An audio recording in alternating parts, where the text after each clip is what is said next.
Shalom saudara-saudariku, sahabat renungan harian yang dikasihi Tuhan.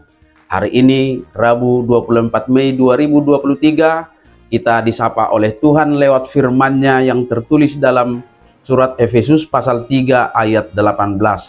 Kiranya firman Tuhan ini menjadi kekuatan dan menginspirasi kita untuk melakukan hal yang baik dalam satu hari ini. Mari saudara-saudariku, kita simak dan renungkan firman Tuhan dalam Efesus pasal 3 ayat 18 demikian. Aku berdoa supaya kamu bersama-sama dengan segala orang kudus dapat memahami betapa lebarnya dan panjangnya dan tingginya dan dalamnya kasih Kristus. Naing malohamu mangatusi rap dohot salhut akan abadiai, gajangna dohot bidangna, bagasna dohot tibona. Demikian firman Tuhan. Saudara-saudariku, sahabat renungan harian, sudahkah kita mengenal kasih Kristus dengan jelas? Lalu apa dampaknya ketika kita sudah memahami lebarnya, panjangnya, tingginya, dan dalamnya kasih Kristus itu? Semakin dalam pengenalan kita mengenai kasih Kristus terhadap kita, hal itu tentu akan berdampak pada semakin dalamnya kasih yang kita limpahkan bagi Tuhan dan bagi sesama kita.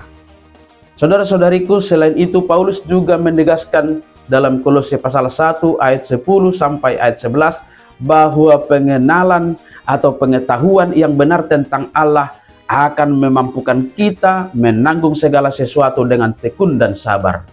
Maka sangat jelas kita pahami, apabila kita semakin mengenal kasih Kristus, maka hubungan kita dengan Allah dan dengan sesama manusia akan semakin baik dan kualitas diri kita pun akan semakin teguh.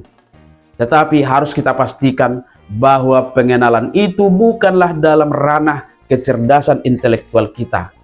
Jangan sekali-kali berharap mengenal Allah dengan analisa intelektual. Sebaliknya, justru kita harus keluar dari pengenalan yang seperti itu dan masuk kepada pengenalan melalui iman percaya kita. Sehingga penggambaran yang disebutkan oleh Rasul Paulus tentang kebesaran kasih Kristus, kekayaan kasih-Nya yang tidak terduga itu, yang tingginya seperti langit, dalamnya melebihi dunia orang mati, lebih panjang daripada bumi, dan lebih luas daripada samudra, dapat kita alami bukan hanya dengan panca indera kita, tetapi dengan kedalaman hati dan kehalusan jiwa kita. Oleh sebab itu, ketika dalam bagian lain Paulus bersaksi, "Oh, alangkah dalamnya kekayaan, hikmat dan pengetahuan Allah. Sungguh tak terselidiki keputusan-keputusannya dan sungguh tak terselami jalan-jalannya." Sebagaimana dituliskan dalam Roma pasal 11 ayat 33, maka kita dapat memahami kasih Allah itu sebagai tempat yang luasnya bisa seluas bentangan zaman, yang menyelamatkan manusia yang sudah terjerumus ke dalam dosa dan sengsara. Tingginya adalah kesanggupan kasih itu untuk mengangkat kita ke atas dan menganugerahkan kita dengan kebahagiaan dan kemuliaan surgawi. Kita harus rindu untuk memahami kasih itu, sebab pengenalan itulah yang menjadi ciri orang-orang percaya, supaya dengan demikian dapat menerapkan kasih itu sebagai bukti kepuasan batin akan kasih Kristus dalam hidupnya. Dan jika Paulus berdoa untuk orang-orang percaya supaya semakin mengenal kasih itu, kita juga harus berdoa dan berusaha mengenalnya dalam iman. Sekalipun usaha-usaha yang terbaik yang kita lakukan tidak akan dapat membuat kita memahaminya dengan sempurna secara penuh. Kasih itu dengan segenap kepenuhannya melampaui segala pengetahuan. Itu adalah yang realita.